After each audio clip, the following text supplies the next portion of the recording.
Welcome to another edition of Words to Action. I'm Ken Gordon, your host, and we are so extremely excited about our show this week. Our show this week features a very special woman. She's a comedian, she's an actress, and she is a phenomenal woman. She is Kellye Howard. I encourage each and every one of you to gather up all your friends and come sit down for an hour with an awesome comedian. We're going to laugh a little, we're going to cry a lot, but we're going to learn a lot as well. Now, as we get started, I want to share with everyone a poem. And this poem is something that is a favorite of our guest, Kellye, and it is something that all of us can learn from because it really speaks to the very essence of who we all are. Let me read this for you. Our deepest fear is not that we are inadequate. Our deepest fear is that we are powerful beyond measure.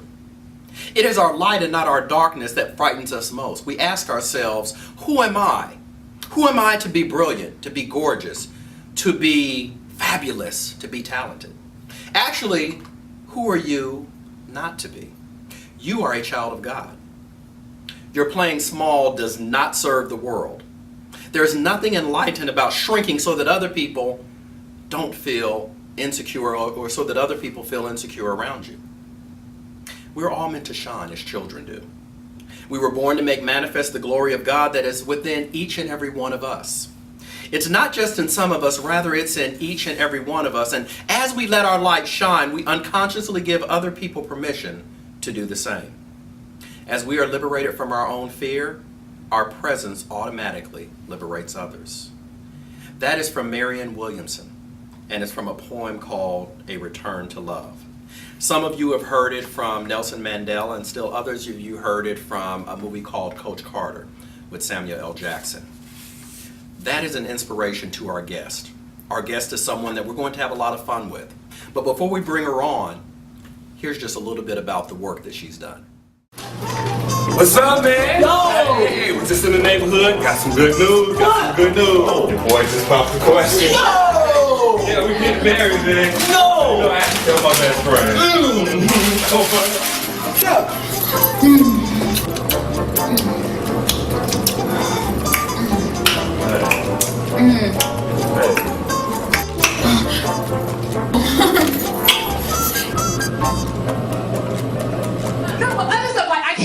Pregnant and I was so frustrated. I was irritated. I was just like, ugh, I can't deal with you right now. So I told my daughter, I said, look, go to your room. My emotions is in a disarray. I can't, ugh. And she was like, oh my God, disarray. That's what we should name the baby. My very special guest this week is comedian, actress, woman, Kellye Howard. Kellye, welcome to Words to Action. Thank you. I am so excited about you being here. I'm excited to be here. Well, I had an opportunity to come to Philadelphia and I saw you at the Laugh House and you just absolutely killed it. And then you came back at the end and you talked a little bit and we're going to get into that, but I was so impressed with your comedy. And so I really want to kind of take a step back when we begin this whole interview, and I really want to find out how did you even get started in comedy? As far as initially, I've always been a class clown. Like, I get kicked out of 3 high schools. Okay. So I was a hot mess. So I've always been a class clown, Mm-hmm. like staying in trouble, just being the entertainer of the scene. And then one day I was at Foot Locker, because that's what I was working at the time, and these Hispanics that came in, and I asked them, did they need help with, their shoes, and they're like, oh no, me no speak no English, me no speak no English. Okay, and then, is that your Hispanic accent right there? yeah, that was my did it not work out? No. Oh, okay, well, maybe it's Dominican, I don't know. Okay. But yeah, so they was like, they don't speak English, and then they walked out, and it was in a mall. So when they walked right out, they stood right in front of the store, and then he like yelled down to his homeboy and was like, hey, Wine, give me something from McDonald's too. I'm like, you lying, you do speak English. So I talked about them for like 15 minutes after they left the store. I was so hurt that they lied to me, saying they didn't speak English just because they didn't want to buy no shoes, you know. And it just so happened that it was like a talent scout in there at the time that was like, you are hilarious. Have you ever done stand-up comedy? And I was like, no, I haven't. And he was like, improv, any type of sketch comedy, anything? I was like, no. I was like, I'm in school right now for theater at Columbia, but that's about it, and I had just started that, so it was like on the early parts of my acting career or whatever. Okay. And he was like, I want to introduce you to somebody, so he introduced me to Damon Williams, which is like a really big wig from Chicago, Illinois, as far as the comedy scene. Okay. So he introduced me to him. I wasn't even old enough to go into the comedy clubs yet, because you had to be 25 and older to get into this particular club. And he was like, go up and see what you can do, and he convinced them to give me a little bit of time, and I did 7 minutes. I got a standing ovation. And he paid me $30. Yeah, this is my first time ever on stage. Okay. He paid me $30, and I took that $30 and moved to LA. You took $30 and moved to LA? I did. I thought I was gonna be famous. I really did. And didn't get on another stage after that for 3 years. Really? Yes, it was crazy. Because I took that, I was like, oh my God, I'm gonna make it. I got what it takes, That one standing ovation, like, hyped me up. And come to find out, like, I had told my mom that I was going on stage, so 97% of the crowd was my family. So that's probably why I got a standing ovation in the first place. But yeah, I moved to LA, and I was working for Foot Locker, but then I had started working for the Department of Homeland Security, and so I was in LA, and I had a good job, had money, so I didn't even do anything. Okay, I didn't think people with the Department of Homeland Security had a sense of humor, though. Yeah, no, I stayed in trouble. I got write-ups like every day at work. I'm for real. So let me ask you this. One of the things that's very impressive about your resume is that you actually opened for Cat Williams. Mm-hmm. And so I have to ask you, what is it like working with a pimp? I felt like I got pimped. I did. No, I'm just playing. He's actually really cool. I really like Cat Williams. He's really fun. Like off stage and behind the scenes. He was actually running up and down the Erie Crown Theater with his crew manager. They were racing. Because the Erie Crown Theater had like a long hall. They were racing down the hall to see who could run the fastest. And I swear, I think they were high. I don't know. But it was like... I'm thinking they were. Yeah, it was hilarious though. But they were running back and forth.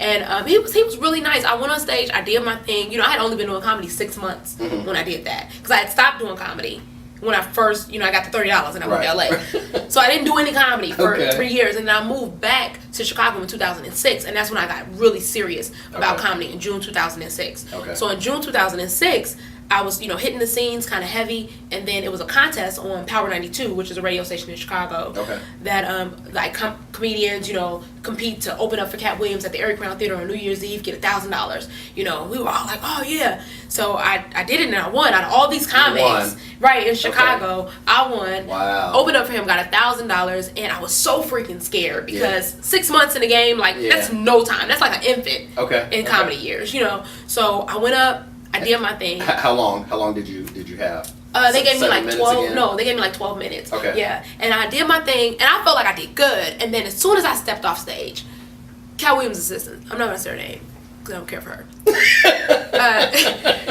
As soon as I stepped off stage, she was like, "This is why we don't do competition." She wasn't funny, and I was like, and it just crushed my little dreams. My heart was hurt. I was like, so I'm gonna kill myself. So, but wait a minute, how did the audience respond to you? The audience was cool. Well, it's Erie Crown Theater. It's huge. It seats 4,500 people, so you can't really, you can gauge the laughter, but it's not like as if you're in a comedy club. Okay. Like the laughter's kind of. No standing ovation from 97% of your family? Yeah, no, I think maybe the 3% that didn't stand up at the first club stood up there. Okay. Definitely not a standing ovation. But like the bodyguard was like, hey, Cat Williams want to talk to you. So I went into his dressing room and he was like, yeah, so I heard you were funny. Like the bodyguards, everybody was saying I was funny. Okay. Right, and he was like, yeah, he said, let me tell you something. And she was standing right there, which this is what really told me that Cat Williams was a pimp.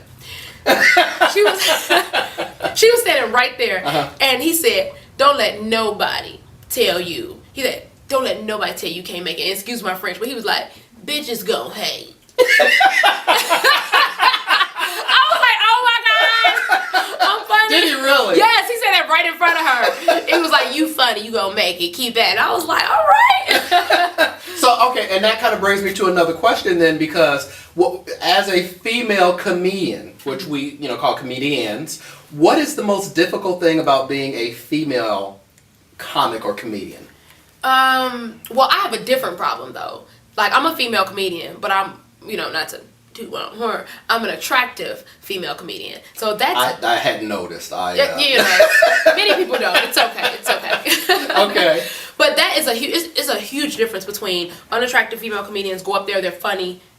So who are some unattractive female comedians? I am not going to say that. You will not do that to me. Okay. No, but you know, female comedians, first of all, your crowd is about 80% women. So the crowd in a comedy club is about 80% women. Okay. Right? About 75% of those women that are there are not comfortable with how they look or how they, their weight, their hair, their makeup, whatever. Okay. They're not comfortable with themselves. Okay. So you going on stage being a very attractive female, they're already judging you by the time you get to the stage. Okay. So when you get up there and you say something that may be funny, they're not trying to laugh. They're like, she thinks she funny. I love almost cute self. They judging you. Right. So I noticed that when I first started getting on stage, I would have to say something about me first to be like, man, I had a yeast infection this week or something, something ridiculous, right? To get them to be like, she get yeast infections too, right?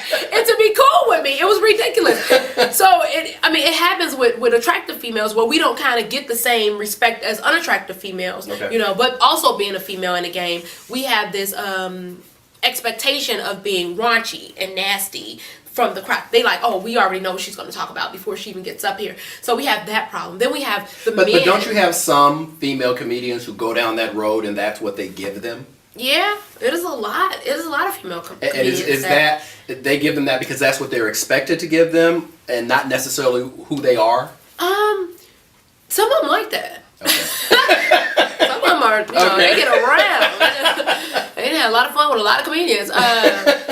No, but I think it's a comfort zone. When you first, you know what's going to get laughs. So like when I first started doing comedy, I was very vulgar, not necessarily sex driven, but maybe a lot of curse words because I was raised in Harvey, Illinois, 147th and Loomis, right there by the Huddle, you know what I'm saying? Harvey, Chico sticks to oatmeal pies. Anyway, but I was raised in the hood, so I had a hood mentality. So when I got on stage, I was very comfortable with saying BITCH or FU, blah, blah, blah. And, I was very comfortable with that. So that made me get over that fright of being on stage. Okay.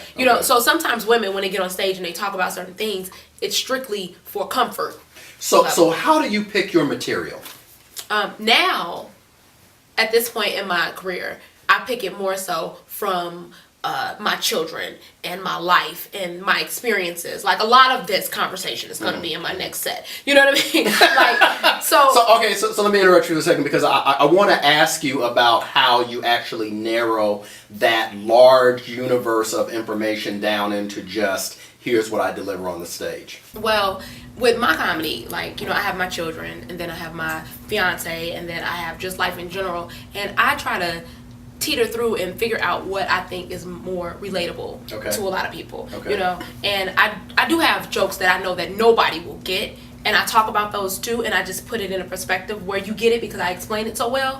But as far as my children and certain aspects of what they do, I'm able to push that into this ball of energy and give it to the crowd where they can relate and say, oh, my daughter does that, or oh, I've been in that situation. So that's kind of how I gauge what but now here lately, just in the last couple months, I've really taken a turnaround in how I my information and where I get my information from. So I've been doing a lot of seminars, I've been watching a lot of comedy, I've been reading a lot more. So I've changed a lot of the way I think about comedy, and So to that end, and it actually brings me perfectly into what I want to ask you about, and that is recently Chris Rock was criticized about some comments he made about President Barack Obama, relating him to the zebra from Madagascar 3.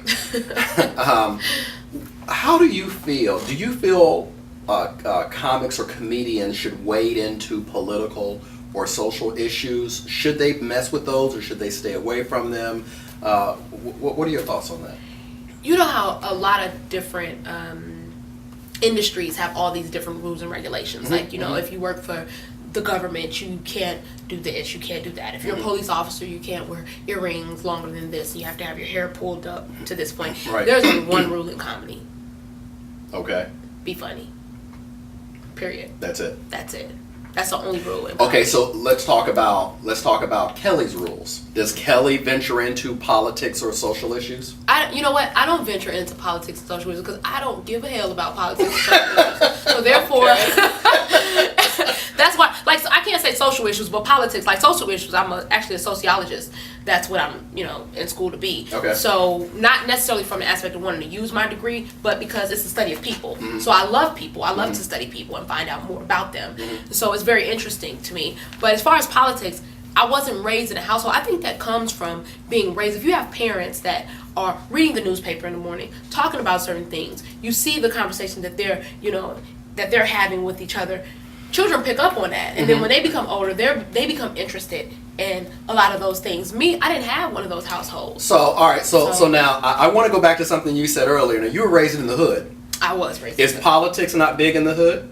Probably, but we maybe a lot of politics, a lot of the things that the politics of the hood, should I say, like the people that are fighting for our rights, aren't necessarily right in the hood with us, though. Right. If you think about it, everybody that wants better for the hood are on the outskirts of the hood, saying that we should help. But when you were coming along, do you remember from your memory, from your consciousness, do you remember a lot of talk about politics and going out and voting and no? Where? Where are we talking about? In the hood. In the hood? No, and definitely not in my house. Like, no, I was the only kid. Not only kid, but I was the only kid in my house. And I had like 19 cousins that lived with us.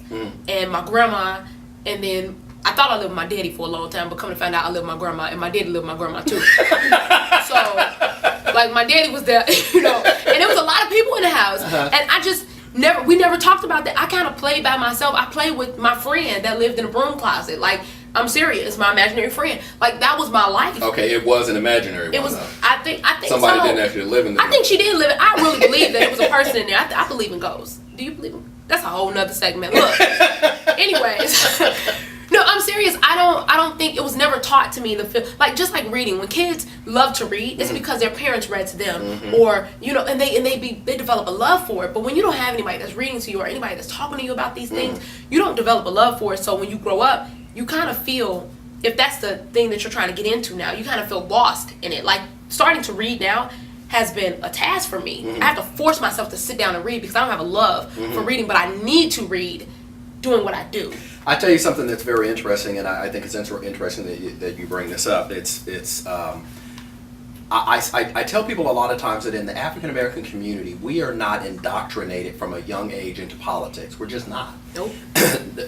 Forget about whether it's the hood or the suburbs. That's not what we do. We are not brought up from 6, 7, 8 years old getting involved in political campaigns and having a consciousness like that. But yet and still, I look at whites, and they absolutely are. I was at a political event about 2 weeks ago, and there was a guy there, and he had his 6-year-old daughter with him, and that is one of the unfortunate things about why we are so disconnected politically. But that's a whole different story and a different show. But look, let me just ask you this. I want to kind of wrap up this particular segment. So what is Kellye Howard doing now, and what's on the horizon for you? Right now, I actually I don't know if I told you this or if you read it somewhere. I'm sure I read it. Via my social connections here.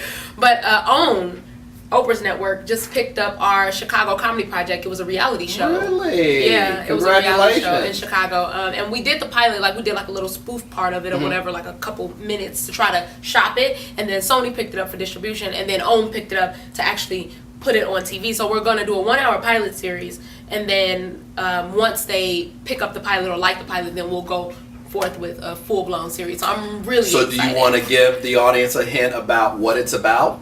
Sure. Okay, all right. It's just basically comics, our real life, what we go. People see us and we get on stage and we're funny, but they don't know that it's a lot that goes into what we do. Just in our lives in general. We deal with a lot of issues and troubles and stuff in our own lives, but we take that energy, and we turn it into something else more positive for their enjoyment. And they don't see it like that. They just see it as this person's funny or this person isn't funny. They don't see the real truth behind what we do as comedians, and that's what that show is about. It's called the Chicago Comedy Project, and it's about women, men, white, black, both spectrums, north side, south side, because in Chicago, comedy is very segregated. I noticed out here, it's not. You'll see a white, a black, a Asian, a Mexican, all on one stage. Not in Chicago. It's you got the blacks over here, and then you have the whites over there. And it very rarely commingles. So recently, with the Just for Laughs festival coming to Chicago and all that, we've been kind of touching stages in different areas, and everybody's kind of been, thrown into this big melting pot. But prior to that, it wasn't like that. So this show is touching on all those different aspects of comedy. That's and exciting. I'm really We know excited. someone on OWN Network. Yeah. Go! All right. So look, I want to move into another area. I want to move into Kellye Howard, the actress, and I want to kind of delve a little bit into what that means for you. So Kellye, when you kind of do a look at Kellye Howard, you kind of divide yourself into the comedian, the actress, and the woman. And we're going to get into the woman part, but I want to talk a little bit about the actress part because as we saw earlier, that Doritos commercial was absolutely hilarious. and I don't want to be too personal, but I am dying to know how much it took to pay you to suck somebody's fingers. I'm like, 'cause she did that well. I'm sorry. Well, I had him bleach his fingers. I made him wash his hands like 15 times. I'm serious. I'm like, you need to wash them one more time. I need to see it. I actually did that for free. Really? That commercial, because the guy in I don't know if the light skinned guy, the ones whose fingers I sucked, that's comedian Brandon Cole, B. Cole, from Chicago, the one that did I'm in Love with Crackhead on Comic View. I don't know if you guys remember that. Right. Well, so he's a really good friend of mine, somebody that I kind of look up to in the comedy business. So therefore, I didn't charge him. It was kind of like we were shopping it for something anyway, so it wasn't like a huge distribution thing. So yeah, it was kind of just helping each other out. So I didn't get paid. I thought it was absolutely hilarious. So talk to me for a minute about your aspirations as an actress. Why do you put the actress piece in? Because I just think I have something to offer in that area. Like, I'm very entertaining, not just comedically entertaining, but I'm very dramatic. Ask my fiance. Like, I'm very dramatic. If I want something, I'm over the top. So I want that to be included in my overall package of how I'm looked at. She's a phenomenal actress, because I show you a different side of me. And I want to be able to live out different people's lives. Like I did a piece on Billie Holiday when I was in high school. And being able to be her for that moment was just so fascinating to me. Like, I was so excited. Like, oh my God, to be able to be somebody else. And you did that when you were in high school? Yeah. Which was not very long ago for you. No, not at all. And off camera, you reminded me of how old I am, so all right. The ring that says 88. Okay. It's college. So what is it that being an actress allows you to do that being a comedian does not? Be dramatic, I think, to an extent. Like, when you're a comedian, you're expected to be funny. So that's the one rule of being a comedian, is be funny. So even if it's dramatically funny, it's still funny. But being an actress, you can really touch on some deep, dark, down in the gut feelings, emotions, and not worry about them coming off as being comedic. You don't have to think about it like that. You can just go straight into feeling sad or feeling emotionally withdrawn from the world, or feeling suicidal, or whatever it is that you're feeling. You can have those emotions and be on camera or be on stage or theater, and not feel like I have to be funny. It's just a different side of the spectrum. So are you looking? So what part about acting is it? The more the theater that you're interested in, or is it more television? Is it which one of those? I think I'm more into television. Okay. But I've gotten casted more for theater. Okay. So I don't know. Whoever picks me up is what I'm more interested in, because it's all about the casting right now. Right. But I've done some commercials. I've done a few plays, and I like the plays. I've done some shorts as far as films is concerned. But I do think that, you expect yourself to be one way. You come off and you read your script and you're thinking that you're a great actress. Everybody thinks they're great at what they do. And then you look at yourself on camera and be like, I suck as an actor. I've done that before, like, oh my God, that's horrible. And I saw my acting and was like, oh, I got some coaching to do. So I have to get there first. And everybody can't act, right? Everybody can't act. And that is proven when you see yourself like, oh, I suck. You would probably rate yourself bad. So let's talk for a second about, you talked about seeing yourself on camera. One of the things that everybody says is that when you're on camera, that it adds 10 pounds or 15 pounds. In my case, it adds like 87 or something. But one of the things I happen to know about you is that you actually were really intense and really got into the whole diet thing, and you were into juicing. Talk a little bit about that physical appearance side of you that you kind of went on a journey towards for a while. I don't think that I'm into the whole diet thing. I've always been a small frame woman, like between 120 to 145 pounds max. Okay. You know, if it wasn't around or dealing with a pregnancy. So I've always been kind of small. But recently we heard about the whole juicing thing. So me and my fiance was like, well, let's do it. You know, and we juiced for a couple days. And the first couple days, you see a dramatic weight loss. So we dropped down. In the first couple of days? Yeah. Okay. I dropped down like I was 142 when I started. And we started on a Monday. And by Thursday, I was like 134 or 133 or something like that. Like I had dropped like 6 or 7 pounds just like that. I was like, wow. So that aspect of it was like, man, this is something you can do when you need to really change it up real quick for those roles. Right. You know, then yeah. But I've never been into the whole don't eat because of, you know, I eat what I want to eat when I want to eat it, how I want to eat it, because if I'm hungry, I'm not going to starve myself. Okay. You know, and that's just my thought process on it. And I know that a lot of people emotionally deal with some weight issues, and I can't really even touch on that because I don't know what they feel. Okay. You know, I don't know what they go through. Okay. So it was really not necessarily a journey. It was just a short trip you went on. Yeah.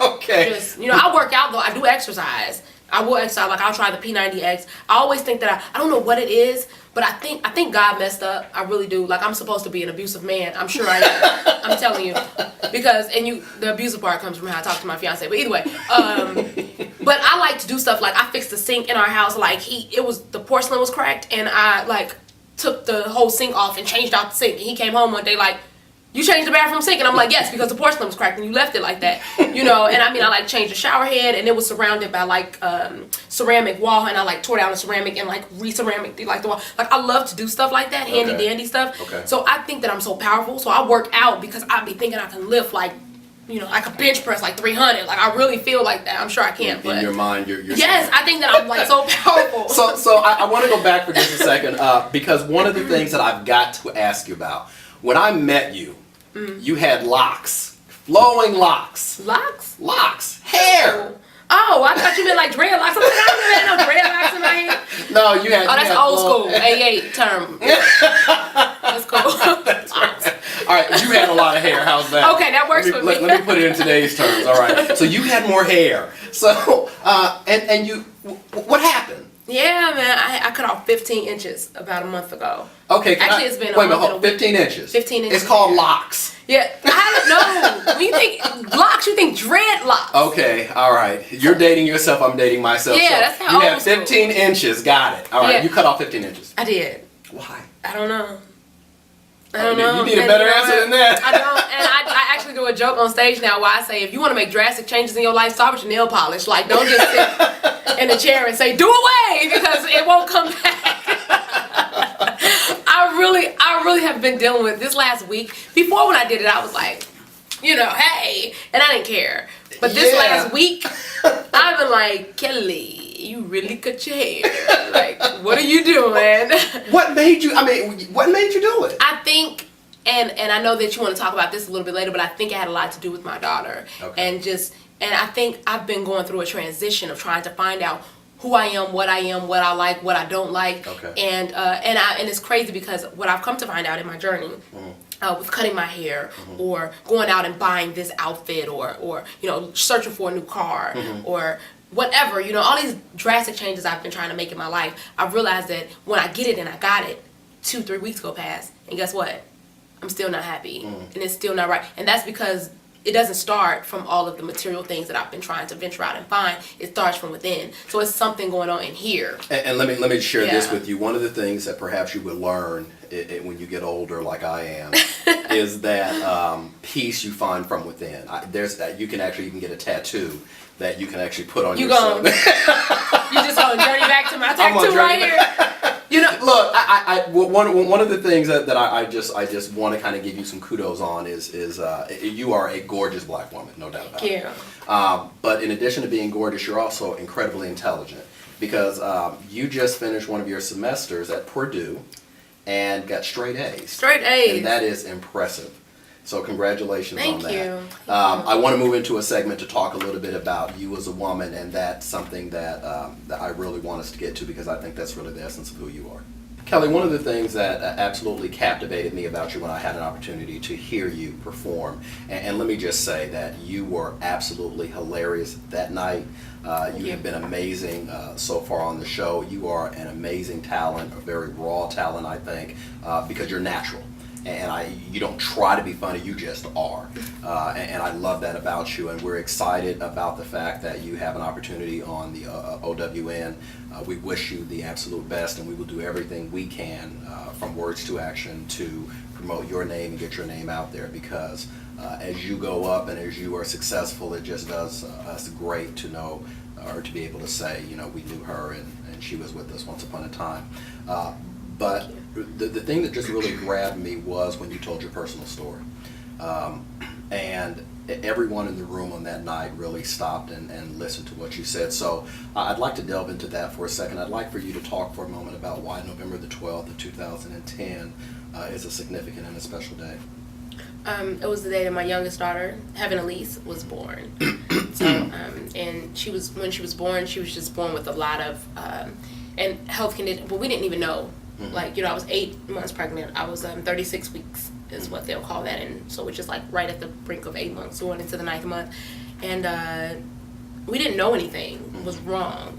I just know that I went to a doctor's appointment and they said that I was preeclampsia, which is when your blood pressure is really, really high. Okay. And that's very dangerous for the mother, not really the child, more so the mother. Like, the mother can die from that. So they have to deliver like immediately, because there is no way to bring her blood pressure down until you deliver. Okay. So we went ahead and we delivered Heaven via C-section, and when she was born, she just was born very small. She was only 4 pounds 4 ounces. The umbilical cord was really, really tiny, so she wasn't getting any nutrition. And she just, well, for the first, like, I think minute, my mom said she wasn't breathing. Like, they had to get her to breathe. And then when she started breathing, they took her in and they put her in the little incubator, you know, to kind of get her going and get her together, get her temperature right and stuff. And then after that day, it just was one issue after another. Like, oh, she has multiple ventricular septum disorders, which is holes in the heart. You know, oh, she has non-compaction of the left ventricle, cardiomyopathy, which is another heart condition. She has chronic lung disease. I mean, the list just continued it was just stacked high and high from that point. And I was like, oh my God. And it was just overwhelming because, like I said, the doctor hadn't detected anything prior to me delivering. So we wasn't expecting her to, like, the hospital that we got transported to, a lot of the parents there knew that their children was going to have an issue in the pregnancy. So the ultrasound had showed it. They were expected to deliver down at near that hospital so they can transport the baby right over and do everything they could to make sure that baby's life was going to be okay.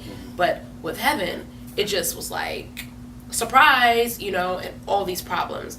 So we spent a month at a hospital near our house in Munster, Indiana, and then we got transported to Riley's Children's Hospital. So let me just stop you for just 1 second, because I want to make sure that so you had no clue, no indication from any of the previous examinations that there were any issues?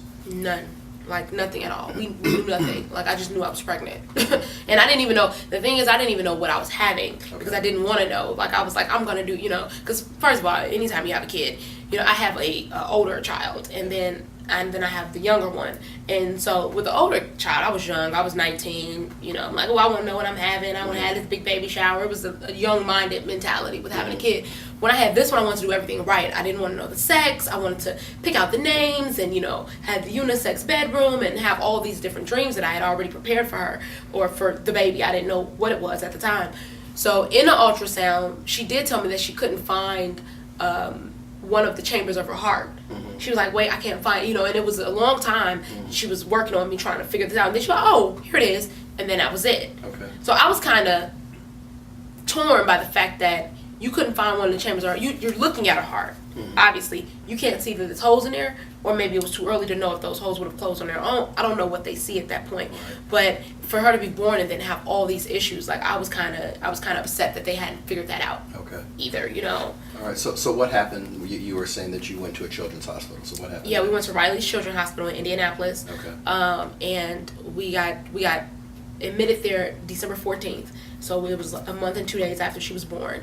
And they said, oh, well, we're just going to, you know, try to get her nutrition going on. And actually what happened was when we were at Community, she started to regurgitate all of her feedings because she had pyloric stenosis, which is when the pylorus muscle tightens around the small intestines and it doesn't allow you to digest any food. So it has no choice but to go back the opposite direction. Okay. So it was doing that. And we had to get transported to Riley in order for them to do the surgery to stop that process. Okay. So they transported her, they did the surgery, quick little surgery right through the belly button, over and done with. So we're thinking that's it. We're thinking that, okay, now we fixed this, she's going to start eating, everything's going to be fine. You know, they expected the holes to close on their own as she got bigger and older, and it just didn't work out that way. It just continued to be an issue, and then she went in for a heart surgery where they put a PA band surgery, and they put a pulmonary band around the pulmonary artery to stop blood from shunting into the lungs from the heart, because with holes, blood doesn't go where it should go. You know, it's supposed to go around the body and back in through the lungs, but it wasn't. It was kind of just going wherever it wanted to go. So they put a band on it to restrict that. Okay. And when they put the band on and she came out of surgery, at that point they couldn't get her off the ventilator because she was just on the little nasal cannula beforehand. And then when you go in for surgery, obviously, you know, they put the tube down your throat to support you through the surgery. And when they came back, they couldn't get the tube out of her throat it just was a struggle for them to get her off of that and get her back on the regular breathing monitor. And because of that, we ended up having to put a tracheostomy in her. So that's when she got the trach in her throat. So it was a journey from that point on. Like, we thought it would be a couple weeks in the hospital, and it turned out to be 10 months. Heaven didn't come home from the hospital until September 27th, 2 days before my 30th birthday. Wow. Yeah. So what happened to Heaven next? Well, she came home from the hospital, and it was amazing. It was like the best birthday gift I could have gotten. And then 2 days later, my fiance asked me to marry him, and it was just a perfect month, you know. And she stayed home, and we had our visits back and forth to the hospital every couple weeks to make sure everything was okay. She was on a ventilator, so I took home the ventilator and everything. So she had to have 24-hour nursing or care from somebody that was trained on a ventilator and trained on CPR and emergency trach changes and stuff like that. Like, you had to be trained to take care of her. So she was home, and like, we had a few admissions back to the hospital, a couple airlifts back to Riley, but nothing too serious, just kind of not keeping her feeds down or temperature a little high, stuff like that. I mean, and we expected some bumps because she had to get it adjusted to being at home. You've been in a hospital environment where the duct system is completely cleaned out on a continuous basis for that environment, and then you come home to a dusty, I had a dog. It was a lot of allergenics. There was a lot of things going on, and she had chronic lung disease. She had a lot of stuff going on respiratory wise, where the home environment was expected to send her back to the hospital on numerous occasions. So we expected that. Okay. And then right after Christmas, on January 4th, we went back we were on our way to a metabolic doctor's appointment because they had a thought that she had an underlying metabolic disease, and that's why she wasn't growing like she should, because she was only like 15 pounds and she was like a year and a month at that point. Okay. And so they was expecting something else going on with her. So we were on our way to an appointment when something happened with her ventilator, and she like completely just went lethargic. And so the nurse that was sitting in the back seat with me, I was driving and she was sitting in the back seat. She didn't know that Heaven had passed out. She thought that Heaven went to sleep. And she was like, I said, how's she doing? And she was like, oh, she's sleeping. And she was like, and I kid you not, like I say this all the time, this poop saved this child's life at that point, because she had pooped all up her, it was coming out the top of her shirt, right by her trach. Like, that's how much poop she had. And she was like, but she pooped all over herself. We're going to have to pull over. And she told me to get off on the next exit. And I was like, no, we're going to go down a little bit, and I'll get off on the one once we get on this expressway, because I wanted to be closer to getting back on and traveling up to the hospital. So we got off the expressway, and we went to a gas station, and when I went to the back seat to try to help her change her diaper is when I touched her and realized that this isn't sleep. Like, she's like just falling. And what date are we in right now? January 4th. Okay. Yeah. I want to ask you what happened next after January 4th, because I want to understand what all of that led to. So when we pulled over at the gas station, you know, I picked her up and she was like completely limber, like just falling to, I mean, she had no life to her at all. And I freaked out. I was like, oh my God, like what's going on? I was like, she's not asleep. And then she was like, what do you mean? I said, she's not asleep, like she's not moving. And I started shaking her, you know, I kind of got irrational there, trying to wake her up, and like nothing was coming from her. So I took the ventilator off and I bagged her, which is what we call, like, you put a bag is hooked up to a oxygen tank and you bag them to resuscitate them, basically. So I bagged her to try to get her to, and nothing. And just so happened, it just shows you how things work. Just so happened, the exit that she wanted me to pull off, I didn't pull off. Remember, I pulled up a little bit, and the exit that I pulled off at, it was a hospital right down the street, like within minutes. So I asked her to drive while I was in the back trying to get her together, get, you know, heaven back. And as soon as we pulled into the hospital, it was an ambulance guy sitting over to the side, and I just like waved him down. I was like, help me. And he came over and, you know, took her, and they took her to the back, and it took them like 40 minutes to resuscitate her, you know, and then they airlifted her to Riley, you know, back again. And we got to Riley, and she stayed there, and we did a heart surgery once we got there. And it was a problem with the ventilator. The ventilator had malfunctioned, and that's why all of that had happened. But that particular instance, I think all of that time of her not being conscious, it led to a lot of other issues with her heart and just everything. And they end up doing a full open heart surgery on her and trying to repair the multiple VSDs, and they took the PA band off because it was messing with her blood pressure, was making her blood pressure drop. She was on all types of different Epical and metoprolol and all these different medicines trying to keep her dopamine, which I'm sure you may know, dopamine is like a drug to keep you alive, you know. So she was on that, and just after the heart surgery, we thought that was going to make all the difference because she had the heart surgery on January 27th, and, you know, she didn't get any better after that, you know. And then one day, February 21st, the morning of February 21st, the doctors called me and was like, hey, because I went back to school, and I would go to school and then I would come back down there, and they called me and they said, hey, she hasn't used the restroom since like about 6 o'clock this morning. And heaven was known for that, you know. She wouldn't use the bathroom, and then all of a sudden you'd give her some Lasix or something like that, and or some Diarrheal, and then, you know, she'll start using the restroom, or she'll take her time and she'll wait a whole day and then she'll start using the restroom. You know, it's bad on your kidneys. Obviously that's kidney failure. But with all those different medications and stuff going on, you know, the system just wasn't on the same accord. And I really think what happened was, once they fixed her heart was regular, but the kidneys were so used to, the kidneys and the liver were so used to being perfused lightly with blood, not really full on impact. So now that the heart is fixed, it's doing what it's supposed to do, and the kidneys and the liver just couldn't keep up. So Kelly, ultimately, what ended up being the outcome of all of the different surgeries and everything that happened to Heaven? Well, 7 surgeries and 22 blood transfusions later, unfortunately, Heaven passed away on February 22nd. So, and it was because of, like, her basically kidney failure for the most part.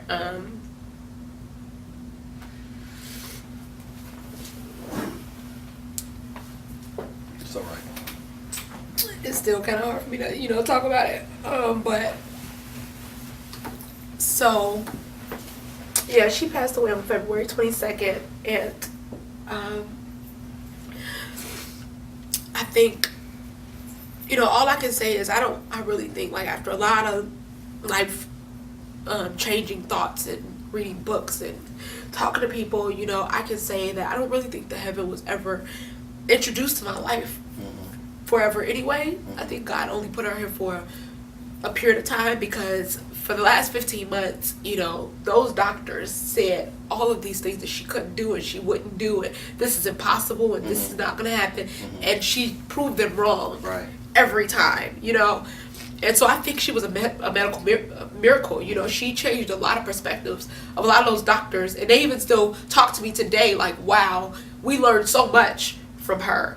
You know, so even if she wasn't put here to change my life, which she did, she changed medical history for some of those doctors that didn't expect a lot of things to come, you know, out of that. You know, they expected her to die after 2 months, you know, and she didn't. So she was a fighter. she was a fighter. She definitely was a fighter. And, you know, and she changed a lot about me. I was a very selfish, I can honestly admit and say that I was a very selfish person. You know, I was like, it was all about me. You know, I was going to be a star. I was going to be this. I was going to be that. It was all about me. You couldn't tell me anything about me because I felt like I knew everything and I was that. But heaven forced me to be selfless.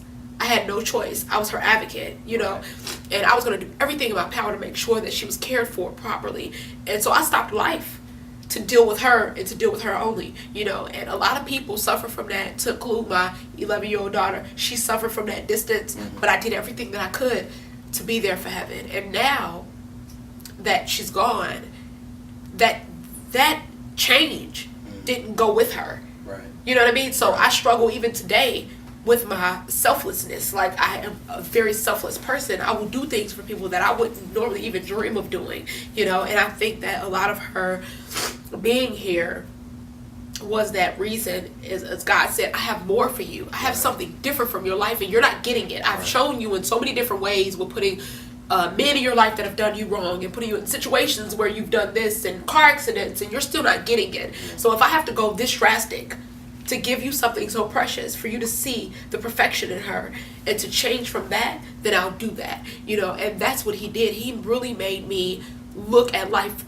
on a totally different spectrum from what I've ever seen before. So Kellye, I mean, obviously, I don't know that you ever recover from something like that, but what have you utilized to help you manage and cope with and deal with that pain? Comedy. So talk for a second about your motto, you were saying. My company slogan is laughter takes the pain away. Do yourself a favor and laugh today. And I acquired that before I even thought of having a heaven. You know what I mean? Like, I was content with my one child, Faith, and that was it. And so it was just from my life. Like, I grew up in a household where my mom was on drugs until I was 10. And like I told you earlier in the segment, that my dad lived there, but he didn't live there. So I was kind of a loner, you know. And when my grandma died when I was 10, my dad kind of forced me to move with my mom. Like, you know, you're gonna go move with your mom now because I can't care for you in that way, which kind of made me feel, from a child's perspective, you don't think that, oh, this is what's best for me. You think that this parent is rejecting you because they don't want to take care of you, so they're gonna push you over here with this parent, you know. So that's where I got that motto from. So say the motto again for me. Laughter takes the pain away. Do yourself a favor and laugh today. And it just, I used to be a class clown, and that's how I dealt with all of those issues that I was dealing with. You know? So another way that I think that you've tried to deal with it is Heaven's Onesie Fund. So talk for a second about exactly what that is. I have shirts that I used to sell prior to Heaven. It says, laughter takes the pain away. Do yourself a favor and laugh today, with a smiling Band-Aid. And when she was born and was going through what she was going, I thought it was befitting to get onesies made like that. So I had pink and blue onesies and that I would sell at the end of my show, and, you know, little donations, and I would just recop onesies. And then when she passed away, I stopped selling them completely. I don't sell onesies at all. Now I have onesies and I only give them to Children's Hospital nationwide. That's the only purpose behind those onesies now. So you can't get a onesie unless you have a child that's sick in the hospital, or unless you donate a certain amount. Like, if you donate $1,000, then you get a onesie as a keepsake. But that's just as a keepsake. It's not. So, you know. so let me ask you a question. How can people watching this, how can they help? What can they do to help your cause? Share my story. Like, I don't even, like, people say all the time, like, well, I don't have any money. It's not about the money for me. You don't have to ever donate a dime to Heaven's Fund. Share my story. Tell people about her. Let them go on her website. Let them read our blog. Let them read our struggles and everything that we went through, and pass that story on to somebody else that's going through something. Maybe not necessarily dealing with a child, but going through something in particular. Pass that story on.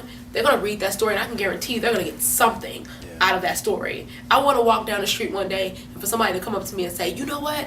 I have never seen you as a stand-up, but I heard about your daughter, you know, Heaven. Right. That would mean the world to me, to know that her story is that major, that it hit so many people's minds and ears and hearts of what she went through. Like, I never want her memories to be lost. Well, Kellye, first of all, thank you so much for sharing with us today. Thank you for sharing your Thanks for pain. having me. Thank you for making us laugh. Thank you for making us smile. And thank you for showing us how strength can come in all different packages. You are an amazing woman, and your strength is just unbelievable, so thank you. Thank you. At the end of each and every one of our shows, we do a segment called At the End of the Day. In that segment, we talk about solutions. We talk about actions and things that you can do in your local community to make a difference. After a show like that with Kellye Howard, there's not a lot that we need to say. Kellye's motto is, laughter takes the pain away. Do yourself a favor and laugh today. She talked about a t-shirt that she sells. She talked about a onesie that she gives away. I wanted to show you one of the t-shirts that you can actually go onto her website and you can actually get this t-shirt. You can also go on to her website and you can get DVDs, and you can also get information about Heaven Elise and Heaven's Onesies Fun. Do yourself a favor, support Kellye Howard. She's a woman who's going a long way. She's been our special guest on Words to Action. Thank you, and have a wonderful day.